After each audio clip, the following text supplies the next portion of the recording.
नारी गहने क्यों पहनती है? गहनों का महत्व। भगवान राम ने धनुष तोड़ दिया था।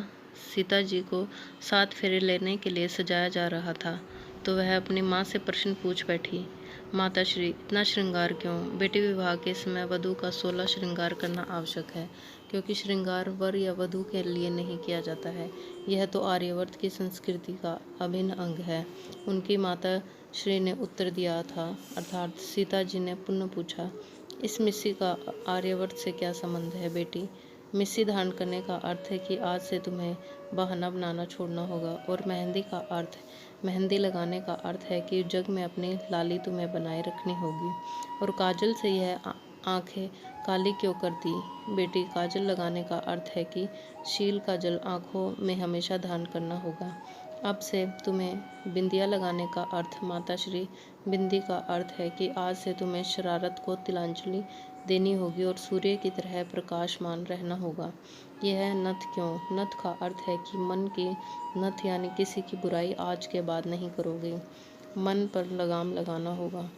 और यह टीका, पुत्री टीका यश का प्रतीक है। तुम्हें ऐसा कोई कर्म नहीं करना है जिससे पिता या पति का घर कलंकित हो, क्योंकि अब तुम 2 घरों की प्रतिष्ठा हो।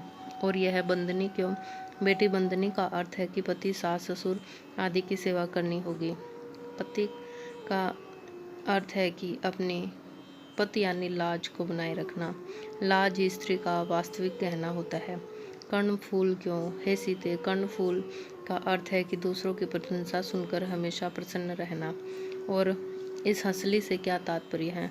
हंसली का अर्थ है कि हमेशा हंसमुख रहना होगा। सुख ही नहीं, दुख में भी धैर्य से काम लेना होगा। मोहनलता क्यों? मोहनलता का अर्थ है कि सबका मन मोह लेने वाले कर्म करती रहना। 9 हार और बाकी गहनों का अर्थ भी बता दो माताश्री। पुत्री, 9 हार का अर्थ है पति से सदा हार स्वीकार सीखना। और कड़े का अर्थ है कि कठोर बोलने का त्याग करना। बांक का अर्थ है कि हमेशा सीधा साधा जीवन व्यतीत करना होगा। छल्ले का अर्थ है कि अब किसी से छल नहीं करना। पायल का अर्थ है कि बूढ़ी बाड़ियों के पैर दबाना, उन्हें सम्मान देना, क्योंकि उनके चरणों में ही सच्चा स्वर्ग है। और अंगूठी का अर्थ है कि हमेशा छोटों का आशीर्वाद देती रहना। माताश्री, फिर मेरे लिए क्या श्रृंगार है? बेटी, आज के बाद तुम्हारा तो कोई अस्तित्व इस दुनिया में ही नहीं। तुम तो अब से पति की परछाई हो, हमेशा उनके सुख दुख में साथ रहना, वहीं तेरा श्रृंगार है, और उनके आधे शरीर को तुम्हारी परछाई ही पूरा करेगी।